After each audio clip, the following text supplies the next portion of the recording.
From the newsroom at news.com.au.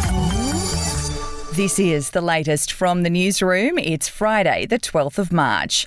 We'll start in New South Wales, and Jessica Camilleri has received a sentence of 21 years and 7 months for the brutal decapitation murder of her mother Rita in 2019. The offender sobbed as the long sentence was delivered, while people in the courtroom clapped. The judge said the 27-year-old did not deserve a concession for her mental health issues. Justice Helen Wilson said the extreme nature of Camilleri's crimes, which included acts of decapitation and cannibalism, called for the stern sentencing. To Western Australia, and a Perth mum was out shopping when she noticed a bad smell and blood dripping out of a car, which led to a heartbreaking discovery. She describes the horrific moment she discovered the body of an elderly man, which had been decomposing inside a four-wheel drive for several days. Yeah, I'm still jittery. I just cannot believe that at 9 o'clock this morning I'm the one that had to advise the staff. There was blood on quite a considerable amount going into the drain. It took 4 days before the body was found, despite thousands walking past his car parked outside a busy shopping centre in Perth's northern suburb of Churchlands. Police are still working to identify the man, but have said his death is not being treated as suspicious.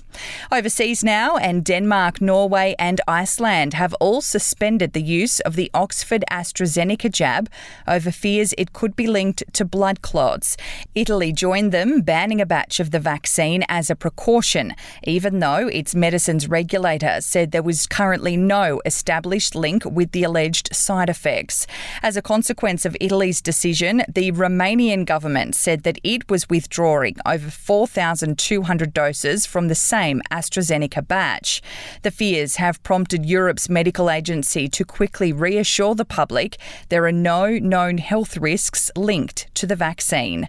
To some travel news now, and just 24 hours after the announcement of 800,000 flight ticket prices to be slashed in half, Virgin Australia has made the first move. The airline said it would be slashing fares to destinations including Ballina Byron Bay, the Gold Coast, Adelaide and the Whitsundays in a snap sale that will last just 2 hours. Following the half-price flight fares announced by Prime Minister Scott Morrison, the airline said it had been inundated with inquiries. Virgin Australia CEO Jane Herdlicker said following the announcement, the airline had already seen an increase in travel interest compared to a week prior.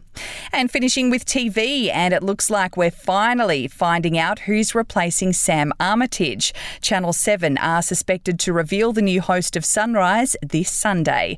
Yesterday was Armitage's last day after she tearfully quit live on air on Monday. The time has come for the sun to set on my time at Sunrise. As many of you know, the last 6 months of my personal life have been very bittersweet, and I want to step out of this public world for a while and take some time and calm things down. Media reports suggested Armitage's replacement would be announced before the weekend, but news.com.au understands that won't be the case.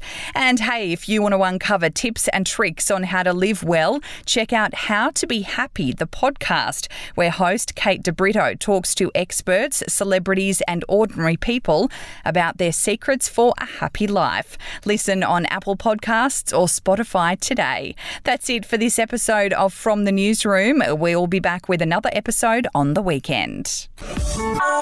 Your headlines from news.com.au.